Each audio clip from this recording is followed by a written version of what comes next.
Kim is working on her appointment. Let's discuss your agency options while we have a minute or two. Well, we just sold our home in Texas, and we learned all about fiduciary duties. Isn't this really just the same thing? No, you come from a state requiring a common law fiduciary agency. Our laws are similar, but slightly different. Right now, you're a customer, and I'm what's called a non-agent.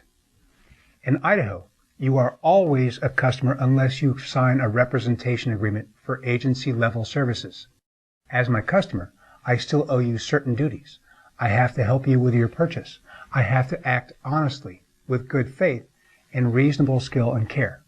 I have to account for any monies you place with this brokerage.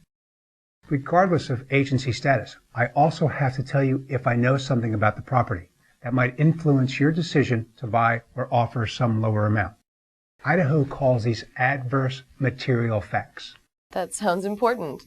So what would these adverse facts be? Adverse facts are important.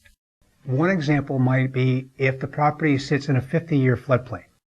I would have to tell you that before you buy the property, but I'm not required to know everything possible about the property.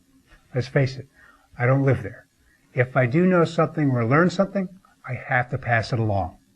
That makes sense. Let's talk about what you get if you hire me as your agent. To do this, you would need to sign a buyer representation agreement. Then you become my client. As your agent, this brokerage is obligated to promote your best interests.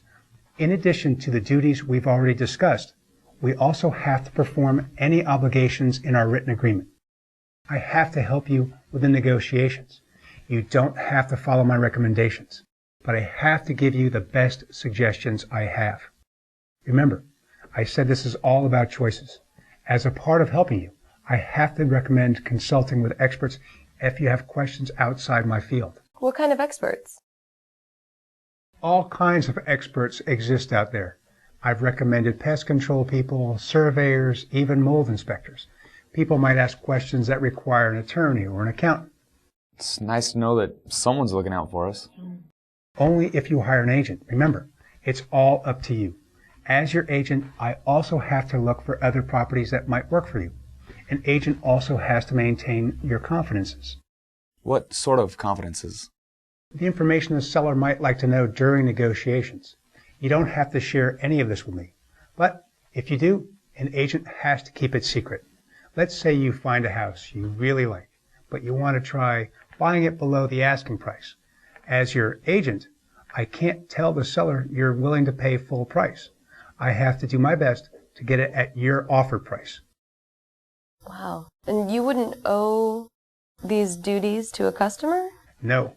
In fact, non-agents can pass along that kind of information to a seller because we aren't obligated to maintain your confidences.